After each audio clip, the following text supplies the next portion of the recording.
Hello friends, आज मैं बना रही हूँ एक बिल्कुल ही नए तरीके से बेसन की बर्फ़ी जो कि माउथ मेल्टिंग है।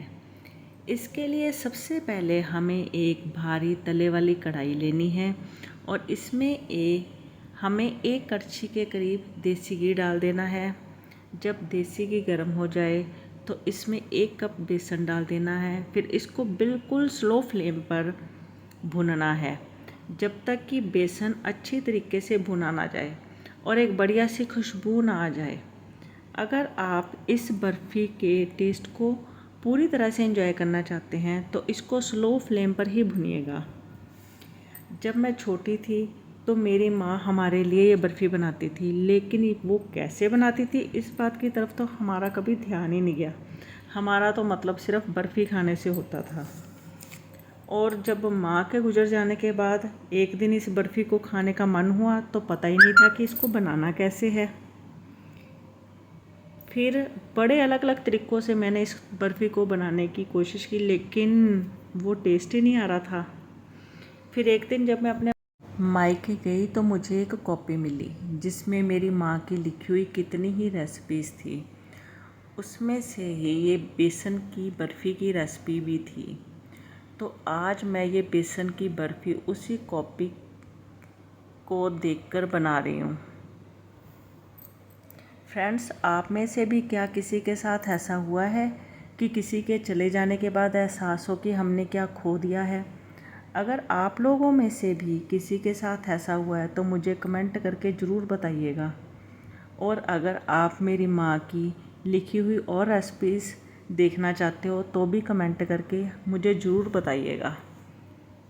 फ्रेंड्स, अब ये बेसन को भूनते हुए करीब मुझे 20 से 25 मिनट हो चुके हैं।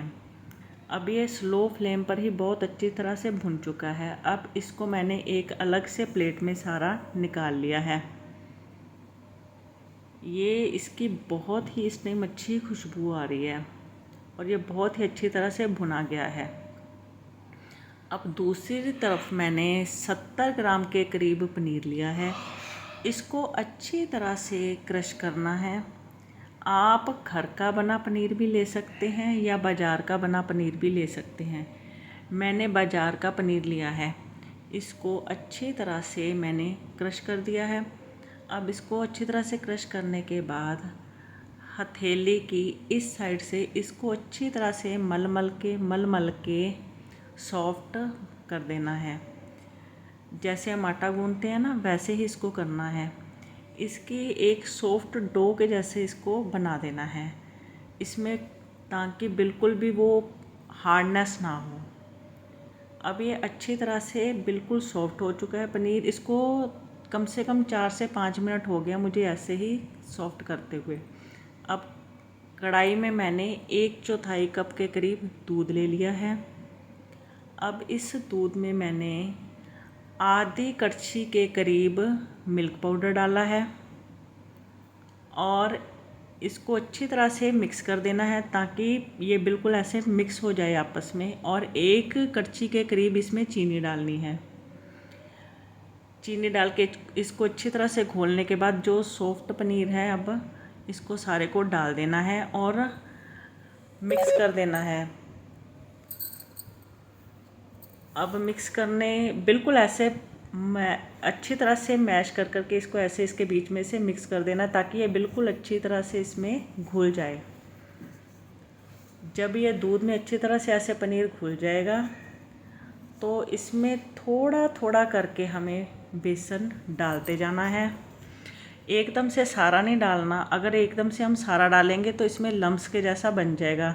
बिल्कुल थोड़ा सा बेसन डालना है, फिर इसको अच्छी तरह से मिक्स करना है, फिर थोड़ा सा डालना है, फिर इसको अच्छी तरह से मिक्स करना है। ऐसे थोड़ा थोड़ा करके डालते जाना है और मिक्स करते जाना है। ऐसा करने से ना ही तो इसमें लम्स पड़ेंगे और दूध और पनीर का फ्लेवर उभर के आएगा और ये सारा मटेरियल बहुत बढ़िया तरह से मिक्स होता रहेगा और कोई लम्स भी नहीं पड़ेगा। जब सारा बेसन इसमें मिला दे हम तो इसको थोड़ी देर के लिए और हमें भूनना है। अब हमें भूनते भूनते करीब 4 से 5 मिनट हो गए हैं, तो इसमें मैंने थोड़ा सा देसी घी और डाल दिया है। थोड़ा थोड़ा करते करते मैंने इसमें करीब 1.5 कड़छी के करीब, 1.5 से 2 कड़छी के करीब देसी घी इसमें मिक्स कर दिया है। अब इसको 4 से 5 मिनट के लिए और भुनना है। तब तक भुनना है जब तक कि ये बेसन तला ना छोड़ दे। जब ये बेसन अच्छी तरह से भुन जाएगा तो ये कढ़ाई का तला छोड़ देगा। इसका मतलब है कि बेसन अच्छी तरह से पक के तैयार हो गया है। अब ये देखिए, ये बेसन अच्छी तरह से पक के तैयार है। अब एक हमने प्लेट लेनी है, उसको ऑयल से अच्छी तरह से ग्रीस करना है और इसमें ये जो सारा मटेरियल हमने बनाया है वो डाल के इसको सेट कर देना है।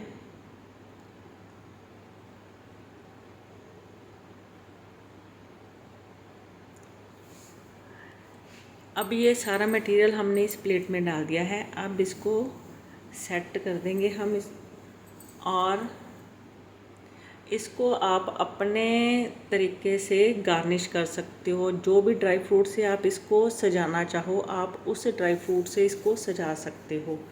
मैंने इसमें काजू, बादाम, पिस्ता लिया है। फ्रेंड्स, जब मैंने इस बर्फ़ी को खाया तो इसका टेस्ट बड़ा ही अच्छा था। ये करीब करीब बिल्कुल वैसी ही बनी थी जैसे मेरी माँ बनाती थी। मुझे इसको खा के बड़ा ही मज़ा आया। अब आप इसको अपने पसंद के शेप में काट सकते हो, जैसा आपका मन करे आप इसको वैसी ही शेप में, रेक्टेंगुलर या डायमंड शेप में, जैसे दिल करे वैसे ही काट सकते हो। फ्रेंड्स, आपको मेरा ये वीडियो कैसा लगा? अगर आपको मेरा ये वीडियो पसंद आए तो इसे लाइक, शेयर और सब्सक्राइब करें और कमेंट ज़रूर कीजिएगा और मेरे इस चैनल को सपोर्ट करें। Thanks for watching.